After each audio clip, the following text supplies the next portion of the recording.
I was standing in my kitchen on a Tuesday morning in Phoenix, Arizona, making coffee when I heard the sound of heavy machinery outside my house. The grinding of an engine and the beeping of a truck in reverse made me glance out the window, and what I saw made my blood run cold. A small excavator was tearing up my concrete driveway, chunks of gray stone flying in every direction as the metal bucket ripped through years of solid pavement. I threw open the front door and ran outside in my bare feet, nearly tripping over the front step. "Hey, what the hell are you doing?" I shouted at the operator, a guy in his 40s wearing a dust-covered baseball cap and safety vest. He couldn't hear me over the noise of the machine, so I waved my arms frantically until he finally noticed and shut off the engine. The sudden silence was almost as jarring as the noise had been. "What's going on here?" I demanded, my heart pounding in my chest. The operator pulled out a work order from his vest pocket and squinted at it.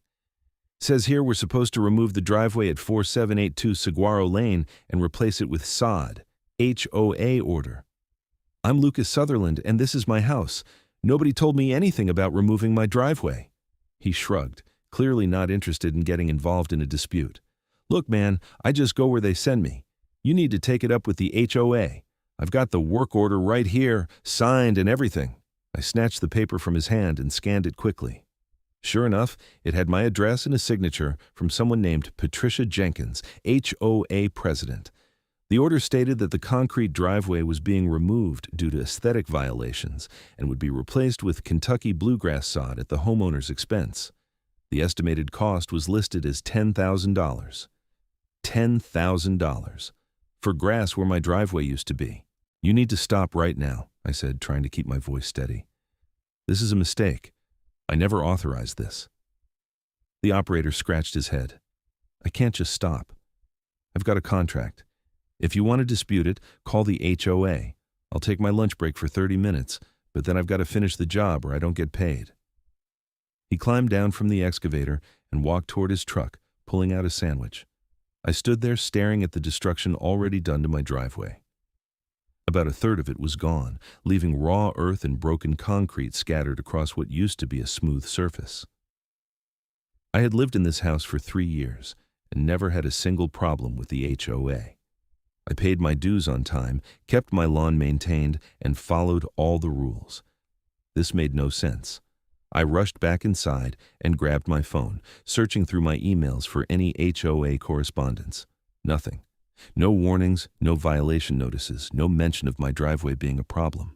I pulled up the HOA directory and found Patricia Jenkins's number, dialing it immediately. The phone rang 4 times before a woman's voice answered. Patricia Jenkins speaking. "This is Lucas Sutherland on Saguaro Lane. There's a crew tearing up my driveway right now, and I have no idea why. What's going on?" "Oh, Mr. Sutherland. Yes." Her tone was clipped and professional, with an underlying edge of satisfaction. "Your driveway was in violation of the community standards.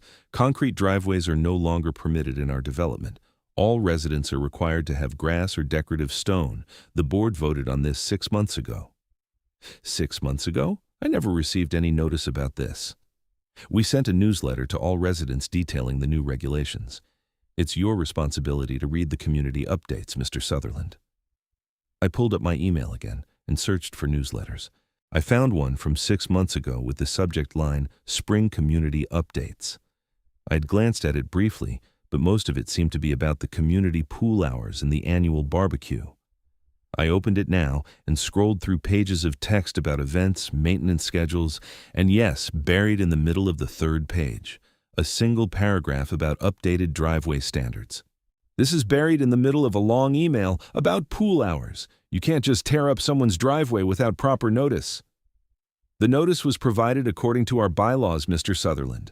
You signed those bylaws when you purchased your home. Now, the crew is scheduled to complete the removal today and install the sod tomorrow. You'll receive an invoice within 7 business days. I'm not paying for this. You can't force me to pay $10,000 for something I never wanted. If you refuse to pay, we'll place a lien on your property. I suggest you consult your HOA agreement. Have a good day." She hung up. I stood there holding the phone, feeling like I had just been hit by a truck. This couldn't be legal. It just couldn't be. I called my neighbor, Derek Martinez, who had lived in the development for 10 years. He answered on the second ring. Derek, did you hear anything about the HOA requiring everyone to remove their concrete driveways? What? No, man, I've still got mine. Why? Because they're tearing up mine right now. They're saying it's a violation of community standards. That's insane. Hold on, let me look outside. I heard footsteps, and then Derek came back on the line. Dude, I'm looking down the street right now. Almost everyone has concrete driveways. The Johnsons have concrete, the Lees have concrete, the Parkers have concrete. What are you talking about? That confirmed what I had suspected. This wasn't a community-wide enforcement. This was targeted at me specifically. But why? Then I remembered. 3 months ago, there had been a community meeting about installing speed bumps throughout the development. Patricia Jenkins had been pushing hard for them, claiming that people were driving too fast through the neighborhood. I had stood up at the meeting and pointed out that emergency vehicles would be delayed by speed bumps, and that there had been no reported accidents or even near misses in our development. I had suggested that instead of speed bumps, we should just have the existing speed limits more clearly posted. Several other residents had agreed with me, and the motion for speed bumps had been voted down. Patricia had looked directly at me after the vote failed, and I remembered the cold anger in her eyes. At the time, I thought nothing of it. Now I realized I had made an enemy.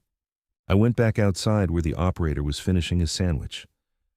Look, I'm asking you please don't continue with this. I'm going to fight this legally, and if you complete this work, it's going to become a huge mess. He sighed. I sympathize with you. I really do. But I've got a contract with the HOA, and if I don't complete it, they won't pay me and they'll sue me for breach of contract. I've got a family to feed. I'm sorry, man. He climbed back onto the excavator and fired it up again.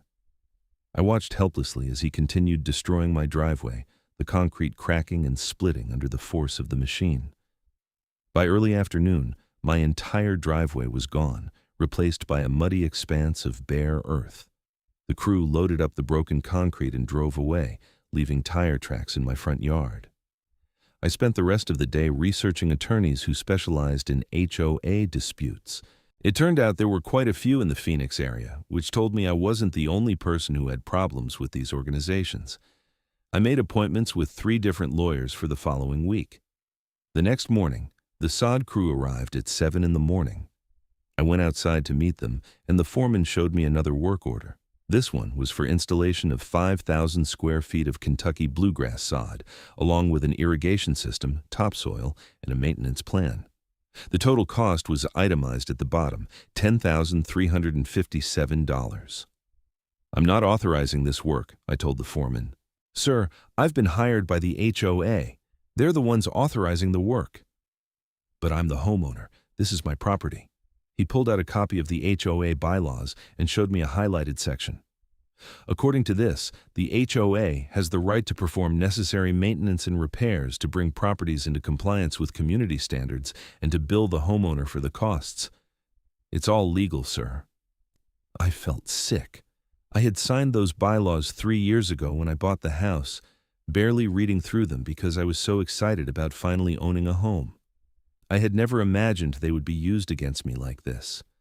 The crew spread topsoil over the bare earth where my driveway used to be, then rolled out strips of sod in neat rows.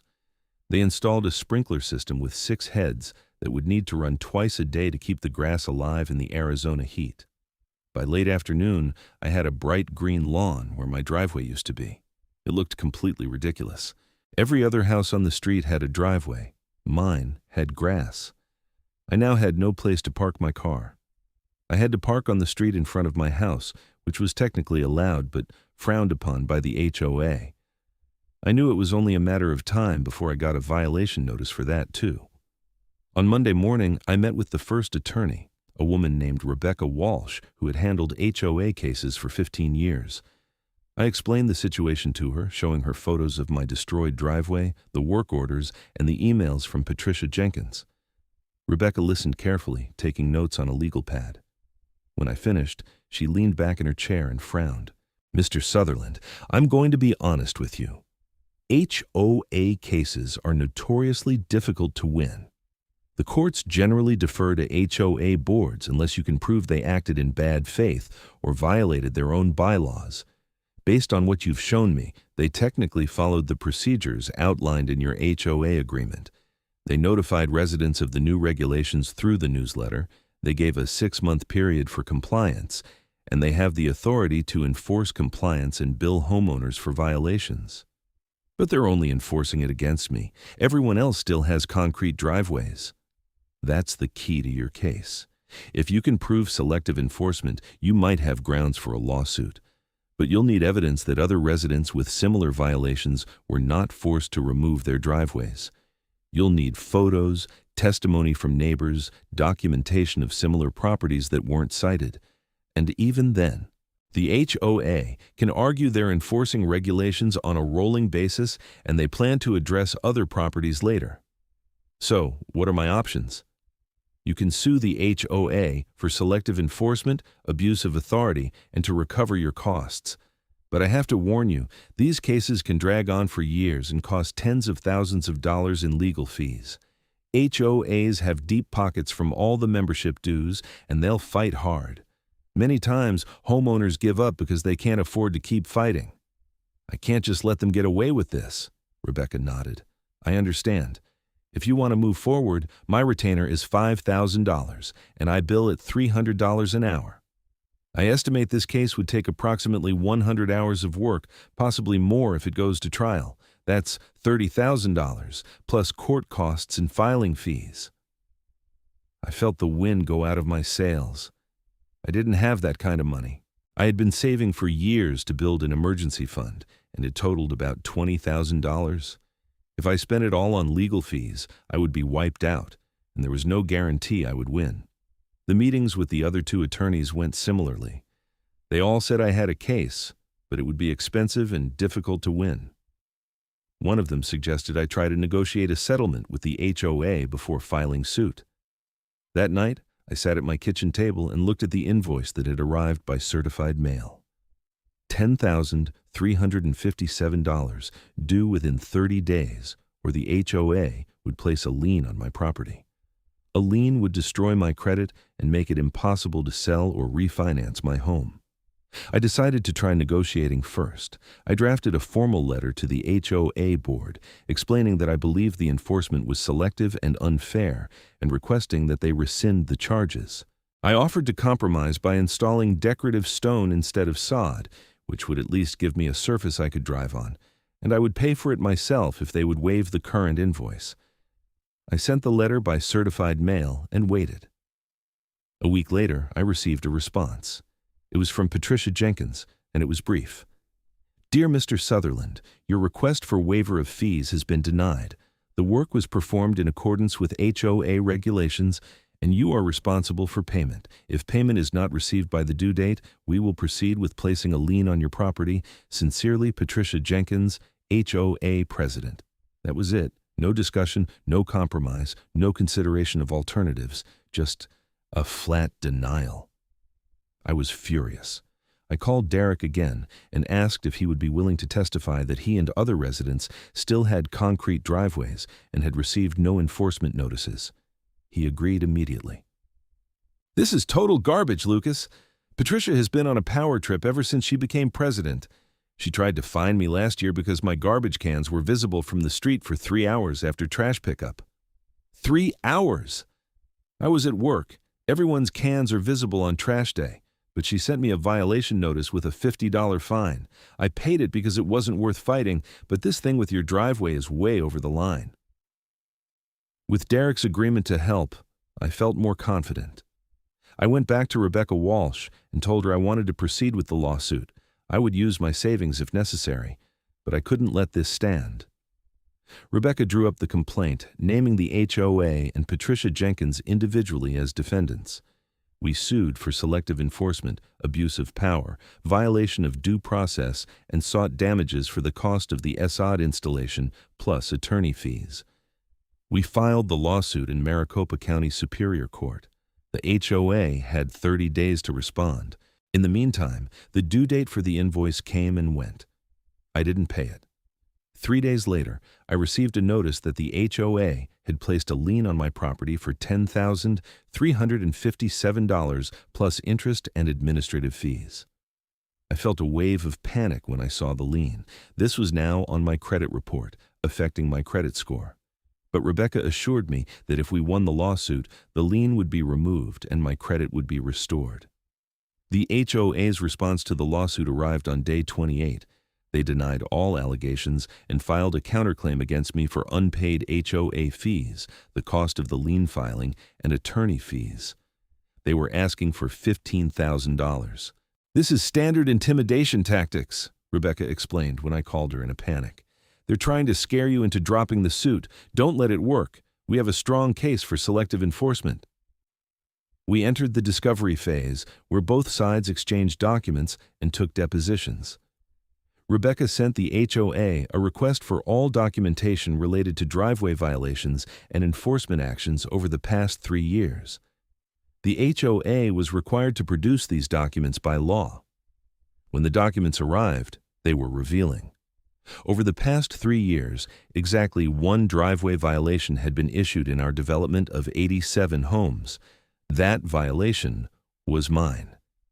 Rebecca and I went through the development and photographed every single driveway. 73 homes had concrete driveways. Only 14 had grass, decorative stone, or pavers. None of those other 72 homes had received violation notices. This was our smoking gun. The enforcement was clearly selective and targeted at me specifically. Rebecca also took Patricia Jenkins's deposition. I wasn't allowed to be in the room, but Rebecca recorded it and let me listen afterward. Patricia was defensive and evasive throughout. "Why was Mr. Sutherland's property the only one cited for a driveway violation?" Rebecca asked. "We're enforcing the regulations on a rolling basis. We plan to address other properties in due time. It's been 6 months since the regulation was adopted. Why has no other property been cited? We prioritize based on severity of the violation. What made Mr. Sutherland's driveway more severe than the 72 other concrete driveways in the development? His was more visible from the street. More visible than the driveways directly on the main entrance road? I don't recall the specific reasoning. Did the board vote specifically on enforcing this regulation against Mr. Sutherland's property? We voted to adopt the regulation and to enforce it. Did you vote on which specific properties would be cited? We gave the enforcement committee discretion to determine priorities. Who is on the enforcement committee? Myself and 2 other board members. And you decided to prioritize Mr. Sutherland's property. Yes? Isn't it true that Mr. Sutherland spoke against your speed bump proposal at the March community meeting? Patricia's voice became sharp. That has nothing to do with this. Did you feel Mr. Sutherland embarrassed you at that meeting? I don't see how this is relevant. Please answer the question. I was disappointed that the community didn't see the value in increased safety measures, but that has no bearing on driveway enforcement. Rebecca pressed harder. Isn't it true that you personally selected Mr. Sutherland's property for enforcement because you were angry about his opposition to your proposal? Absolutely not. That's a baseless accusation. Then why has his property been the only one cited in 6 months? As I said, we're working on a rolling basis. The deposition went on for 2 hours. Patricia never admitted to targeting me specifically, but her answers were weak and contradictory. Rebecca felt confident we could prove selective enforcement at trial. We also deposed the 2 other members of the enforcement committee. Both of them testified that Patricia had brought up my property specifically at a committee meeting and insisted it should be the first one addressed. One of them, a man named Gerald Foster, admitted he had thought it was odd that we were only going after one property, but he had deferred to Patricia's judgment as HOA president. The trial date was set for 8 months after we filed the lawsuit. In the meantime, I was still parking on the street and I had received 2 more violation notices from the HOA for street parking. Each violation came with a $50 fine. I didn't pay those either, adding them to the growing dispute. The grass where my driveway used to be was a constant reminder of the injustice. I had to water it twice a day to keep it alive in the Phoenix heat, running up my water bill. The bright green strip looked absurd next to my house, and my neighbors constantly asked me what happened. I explained the situation to everyone who asked, and most of them were sympathetic. Several told me they were considering running for the HOA board in the next election to vote Patricia out. As the trial date approached, the HOA's attorney reached out to Rebecca with a settlement offer. They would remove the lien, and waive the $10,000 charge if I dropped the lawsuit. They would also waive the street parking fines. They're getting nervous, Rebecca told me. They know their case is weak, but I think we can do better. We should counteroffer. We responded with our own settlement proposal. The HOA would remove the lien, waive all charges, pay to restore my concrete driveway, and pay my attorney fees, which now totaled $18,000. In exchange, I would drop the lawsuit and sign an agreement not to pursue further action. The HOA rejected our counteroffer immediately. We were going to trial. The trial took place in a Maricopa County courtroom in downtown Phoenix. The judge was a man in his 60s named Judge Raymond Hartley, who had a reputation for being no-nonsense and fair. Both sides presented opening arguments. The HOA's attorney, a slick guy in an expensive suit named Brad Morrison, argued that the HOA had properly adopted regulations, properly notified residents, and properly enforced those regulations. He claimed that selective enforcement was not illegal as long as the HOA intended to eventually enforce against all violators, and that the board had discretion to prioritize enforcement. Rebecca argued that the enforcement was clearly retaliatory and discriminatory, that I had been singled out because I had spoken against the HOA president at a public meeting, and that this was an abuse of power. She presented photos of the 72 other concrete driveways in the development, none of which had been cited. She presented testimony from Derek and 2 other neighbors who confirmed they had never received violation notices despite having concrete driveways. She played excerpts from Patricia's deposition where she couldn't explain why my property was uniquely prioritized. The HOA tried to argue that they planned to enforce against other properties but hadn't gotten to them yet. Rebecca pointed out that it had been 8 months since the regulation was adopted, and still no other property had been cited. She argued this proved the enforcement was targeted specifically at me.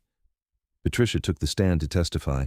She was a woman in her early 50s with short brown hair and a permanent expression of disapproval. She wore a conservative blue suit and spoke in clipped, precise sentences. "Ms. Jenkins," Rebecca began, "can you explain to the court why Mr. Sutherland's property was selected for enforcement while 72 other properties with identical violations were not? As I've stated, we're enforcing on a rolling basis. We have limited resources, and we have to prioritize." Limited resources? The HOA has over $300,000 in reserve funds according to the financial documents you produced. Surely you could afford to send violation notices to more than one homeowner? It's not just about sending notices. It's about follow-through, inspections, and compliance monitoring. Have you done any compliance monitoring of the other concrete driveways in the development? Not yet. Do you have plans to do so? Eventually. Yes? When? We haven't set a specific timeline. Isn't it true that you have no intention of enforcing this regulation against any other homeowner? That's not true. Then why haven't you issued a single additional violation notice in the past 14 months? Patricia looked flustered. We're focusing our efforts where they're most needed.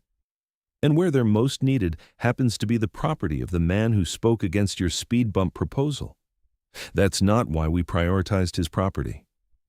Then what was the reason? His driveway was in worse condition than others. Rebecca pulled out photos of my driveway from before it was destroyed. Your Honor, I'd like to enter these as Exhibit J. These photos show Mr. Sutherland's driveway before it was removed. As you can see, it was in excellent condition, no cracks, no stains, well maintained. Now, I have photos here of other concrete driveways in the development that show significant cracking, oil stains, and deterioration. Yet none of those properties were cited. Can you explain that, Ms. Jenkins? Patricia didn't have a good answer. She fumbled through an explanation about aesthetic concerns and community standards, but it was clear she was making it up as she went along. Rebecca then called Gerald Foster, the board member who had been on the enforcement committee. Gerald testified that Patricia had specifically mentioned my opposition to the speed bumps when she brought up my property for enforcement. She said something like, "Maybe Mr. Sutherland will be more cooperative in the future if he understands we're serious about regulations," Gerald testified.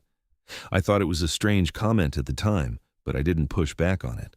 This was exactly what we needed. Direct testimony that Patricia had mentioned my opposition to her proposal in the context of enforcing the driveway regulation. It established a clear connection between the two events. The HOA's attorney tried to rehabilitate Patricia on redirect, but the damage was done. Brad Morrison argued that even if Patricia's motivations were questionable, the HOA still had the legal authority to enforce its regulations, and selective enforcement was not illegal unless it was based on a protected class like race or religion. Rebecca countered with case law, showing that HOAs could be held liable for arbitrary and capricious enforcement, which is what had happened here. She cited several Arizona cases where courts had ruled against HOAs that enforced rules selectively or vindictively. After 2 days of testimony, both sides gave closing arguments. Rebecca's closing was powerful. "Your Honor, this case is about abuse of power. The HOA is supposed to serve its residents, not punish them for exercising their right to free speech. Mr. Sutherland attended a community meeting and voiced his opinion on a proposed regulation. That is his right as a homeowner and a citizen. Instead of respecting that right, Ms. Jenkins used her position as HOA president to retaliate against him. She singled out his property from among 72 identical violations and forced him to pay over $10,000 to destroy a perfectly good driveway and replace it with grass he didn't want or need. This is not legitimate enforcement of community standards. This is vindictive, arbitrary, and capricious abuse of authority. We ask the court to rule in Mr. Sutherland's favor, to void the charges against him, to order the HOA to restore his driveway at their expense, and to award him attorney fees for having to defend himself against this outrageous abuse of power." Judge Hartley took the matter under advisement and said he would issue a ruling within 30 days. Those 30 days were agonizing. I tried not to think about it too much, but it was hard to avoid when I looked out my window and saw grass where my driveway should be. I had to park on the street every day, walking further to get to my front door, and dealing with occasional parking challenges when my neighbors had guests over. Finally, 27 days after the trial concluded, I got a call from Rebecca. We won," she said, and I could hear the smile in her voice. Judge Hartley ruled in our favor on every count. I actually felt my knees go weak with relief. What did he say? I'm reading from the decision now. He found that the enforcement was arbitrary, capricious, and retaliatory, and that the HOA violated its duty to enforce regulations fairly and uniformly. He ordered the lien removed immediately, voided all charges against you, ordered the HOA to restore your concrete driveway to its original condition at their expense, and awarded you full attorney fees plus costs. The total judgment is $32,000. I couldn't believe what I was hearing. $32,000. Your attorney fees, the cost to restore the driveway, and the court costs. The judge also included a provision allowing you to oversee the restoration work to ensure it's done properly. Congratulations, Lucas. This is a complete victory. I actually started crying. The stress of the past year had been crushing, and to finally have it resolved in my favor felt like a massive weight lifting off my shoulders. The HOA filed a notice of appeal, but Rebecca told me it was a long shot. The judge's decision was thorough and well supported by case law. Most likely, they were just posturing. 2 weeks later, the HOA's attorney contacted Rebecca and said they wanted to discuss settlement. They were offering to comply with the judgment in full and withdraw the appeal if I agreed not to seek additional damages for emotional distress. I agreed. I didn't want to drag this out any longer. I just wanted my driveway back and to move on with my life. The HOA hired a contractor to restore my driveway. I made sure to be involved in every step of the process. They removed all the sod, excavated the topsoil, properly graded and compacted the base, and poured new concrete. The contractor they hired was actually more expensive than the sod had been, and the work was higher quality than my original driveway. I ended up with a beautiful, smooth concrete driveway that looked better than it had before. The day the contractor finished, I stood in my driveway and just looked at it. It was such a simple thing, a concrete driveway, but it represented so much. It represented standing up to abuse of power. It represented not backing down even when the fight seemed impossible. It represented justice. A few weeks later, I received a check from the HOA for $32,115. I deposited it immediately and used it to repay my savings and pay Rebecca's fees in full. I actually came out a little bit ahead after everything was settled. The story didn't end there, though. Word spread through the development about what had happened, and residents were outraged. An emergency community meeting was called to discuss the HOA board's actions. Over 60 homeowners showed up, which was unprecedented. Patricia tried to defend her actions, but the crowd wasn't having it. Person after person stood up and criticized the board for wasting community funds on a vindictive lawsuit, for abusing their authority, and for creating a hostile environment in the development. A motion was made to remove Patricia and the other board members and hold new elections. The motion passed by a vote of 58-3. Patricia was furious and stormed out of the meeting, but she had no choice but to step down. New board members were elected the following month. Derek ran for a position and won. One of his first acts was to repeal the driveway regulation that had caused all the trouble.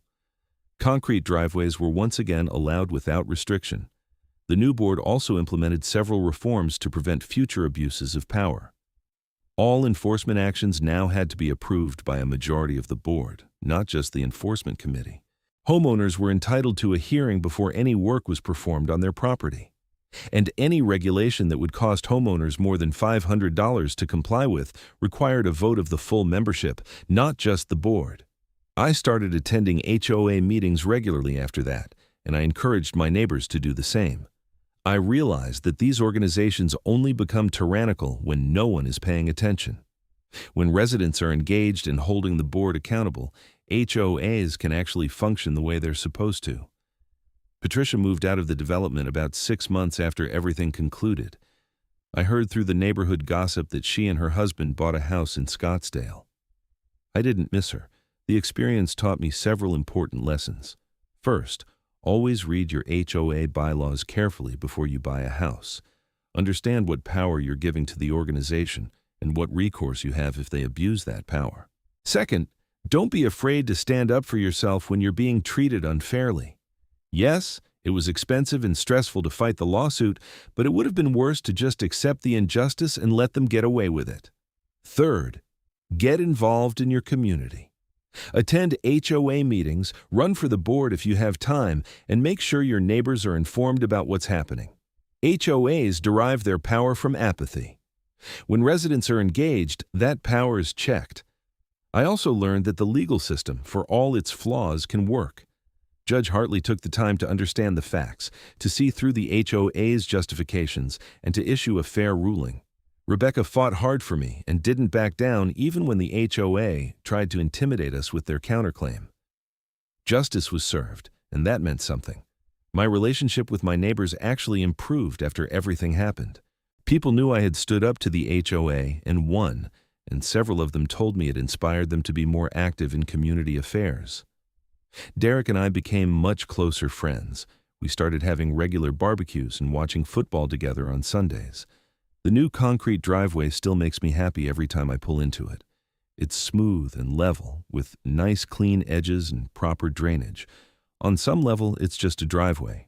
But on another level, it's a symbol of something much more important. It's a reminder that individuals can stand up to institutions, that abuse of power doesn't have to be tolerated, and that fighting for what's right, even when it's hard, is worth it. I kept copies of all the legal documents from the case, including Judge Hartley's ruling. Sometimes when I'm having a bad day, I pull them out and read through them. The judge's words still resonate with me. HOA boards are entrusted with significant authority over their residents' property and lives. With that authority comes a responsibility to exercise power fairly, uniformly, and in good faith. When a board abuses that authority to punish a resident for exercising his lawful right to participate in community governance, it violates the fundamental principles of fairness and due process that must govern these organizations. Such conduct cannot be tolerated. Those words applied to so much more than just HOA disputes. They applied to any situation where someone with power tries to abuse it against someone with less power. The principle was universal. Power must be exercised fairly, and abuse of power must have consequences. About a year after everything concluded, I was at a neighborhood barbecue when a couple who was thinking about buying a house in the development approached me. They had heard about what happened and wanted to know if they should be worried about the HOA. I thought about it for a moment, then said, "The HOA is fine now. We have good people on the board who care about the community. But here's my advice. Read every word of the HOA bylaws before you buy. Understand what you're agreeing to, and once you move in, stay involved. Go to meetings, know what's happening. An HOA is only as good or bad as the people running it and the residents holding them accountable." They thanked me for the advice and ended up buying a house 2 streets over. I saw them at HOA meetings regularly after that. The financial impact of winning the lawsuit was significant. Not only did I get my driveway restored for free, but the attorney fees reimbursement meant I actually made money from the whole ordeal. I used the extra funds to do some upgrades to my house that I had been putting off. I renovated the master bathroom, installed new energy-efficient windows, and upgraded my HVAC system. My house felt more like home than ever. I also put some of the money toward a vacation fund. After the stress of the lawsuit, I needed to get away for a while. I took a 2-week trip to Colorado, spending time hiking in the mountains and just enjoying the peace and quiet. It was exactly what I needed to fully decompress from everything that had happened. When I got back, I noticed something interesting. The development felt different. People were friendlier, more engaged, more willing to look out for each other. The toxicity that Patricia had brought to the community was gone, replaced by a genuine sense of neighborliness. Kids played in the streets again, without being yelled at for minor infractions. People parked on the street occasionally without fear of immediate violation notices. The community pool was busy all summer, with families enjoying themselves. The HOA still enforced reasonable standards. If someone let their lawn go completely to weeds, they would get a polite notice asking them to address it. If someone left trash cans out for days, they would get a friendly reminder. But the enforcement was reasonable, proportionate, and applied fairly across the board. That's how it should have always been. Derek told me that the new board had received several thank you notes from residents expressing appreciation for the more reasonable approach to governance. The HOA's reserve fund was healthy, the common areas were well maintained, and there were no longer constant complaints and conflicts. It turned out that when you treat people with respect and fairness, they respond positively. Who knew? I did have one more interaction with Patricia before she moved away. I ran into her at a grocery store in Phoenix about 3 months after the trial. We made eye contact across the produce section, and for a moment I thought she would just pretend she didn't see me. Instead, she walked over. "I hope you're happy," she said, her voice tight. "You destroyed the HOA's credibility and wasted thousands of dollars in community funds." I looked at her calmly. "You destroyed the HOA's credibility when you abused your authority to punish me for disagreeing with you. You wasted community funds when you hired contractors to tear up my driveway without proper justification. You did this to yourself. I was trying to maintain standards in the community. No, you were trying to maintain control. There's a difference. Good leaders serve the community. Bad leaders serve themselves. You were a bad leader, and now you're facing the consequences. I'm not sorry for standing up to you." She glared at me for a long moment, then turned and walked away without another word. That was the last time I ever saw her. Looking back on the whole experience, I could see how easily things could have gone differently. If I had just paid the $10,000 and accepted what happened, Patricia would have continued abusing her authority. Other residents might have been targeted next. The culture of fear and intimidation she was creating would have grown worse over time. By fighting back, I not only protected myself, but I protected my neighbors and helped create a healthier community. That felt good. It felt like I had done something meaningful, even though it had just been about a driveway. The legal precedent from my case also had implications beyond my development. Rebecca told me that she had already cited Judge Hartley's decision in 2 other HOA cases she was handling, and both times the HOA had settled quickly, rather than risk a similar ruling. My case was helping other homeowners stand up to abusive HOAs across Arizona. That ripple effect was something I hadn't anticipated, but it made me proud. Sometimes standing up for yourself ends up helping a lot of other people too. You never know the full impact of your actions. I also learned that there were organizations and resources available to help homeowners dealing with HOA disputes. I found online forums where people shared their experiences and advice. I discovered that state legislatures had been passing laws to rein in HOA abuses and protect homeowner rights. There was a growing movement of people who had been through similar experiences and were working to reform how HOAs operated. I joined some of these online communities and shared my story. I gave advice to people who were going through similar situations.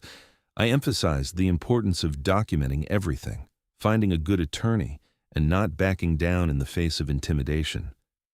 Many people thanked me for the encouragement and told me it helped them find the courage to fight their own battles. One person who reached out to me was dealing with an HOA that was trying to force him to remove a tree from his front yard because it allegedly violated height restrictions, even though the tree had been there for 20 years.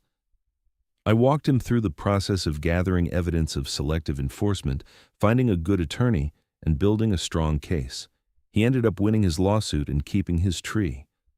Another person was facing massive fines from her HOA because her house paint was allegedly the wrong shade of beige. She sent me photos and I couldn't even tell the difference between her house and the approved color. With some guidance and encouragement, she fought the fines and got them dismissed. These connections with other people fighting similar battles reminded me that I wasn't alone in dealing with an abusive HOA. This was a widespread problem across the country, but it also showed me that individuals could make a difference.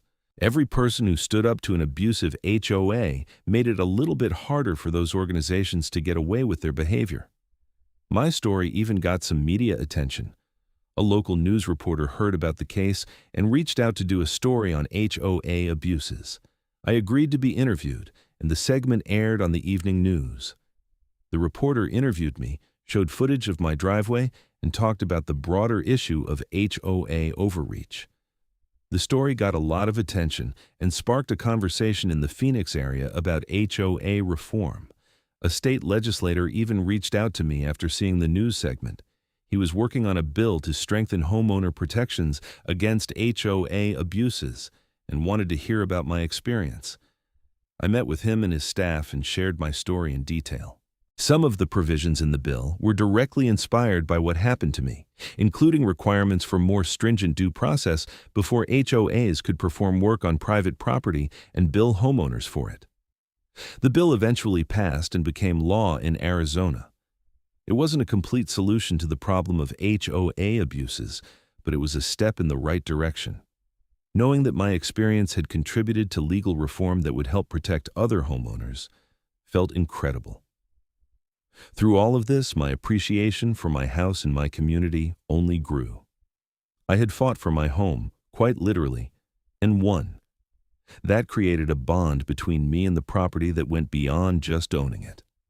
I had defended it, invested in it emotionally and financially, and came out the other side stronger. I also developed a much deeper understanding of the importance of civic engagement. Before this happened, I was someone who generally kept to myself and didn't pay much attention to local governance issues. Now, I understood that those issues mattered enormously. The decisions made by HOA boards, city councils, and other local bodies had direct impacts on people's daily lives. Ignoring those decisions didn't make them go away. It just meant you had no say in them. I started attending not just HOA meetings, but also city council meetings. I paid attention to local elections and researched candidates. I voted in every election, no matter how small. I encouraged my friends and neighbors to do the same. Democracy, I realized, wasn't just about presidential elections every 4 years. It was about showing up, paying attention, and participating in the decisions that affected your community.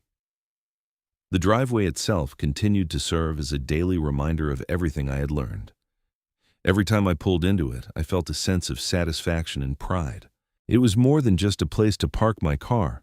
It was a testament to perseverance, to standing up for what's right, and to the principle that individuals can fight back against abuse of power and win. I never regretted the decision to fight, even though it was expensive and stressful. Some things are worth fighting for, and my home was one of them. The principle of fairness was one of them. The idea that people in positions of authority shouldn't be allowed to abuse that authority was one of them. Years from now, when I eventually sell this house and move on to the next chapter of my life, I'll remember the driveway saga. I'll remember Patricia's abuse of power, the stress of the lawsuit, the satisfaction of winning, and the positive changes that resulted in my community. I'll remember the friends I made, the lessons I learned, and the small part I played in making things a little bit better for other people dealing with similar situations. For now, though, I'm happy right where I am. I have a beautiful concrete driveway, a well-maintained house in a friendly community, and the peace of mind that comes from knowing I stood up for myself when it mattered. That's worth more than $10,000. That's worth everything.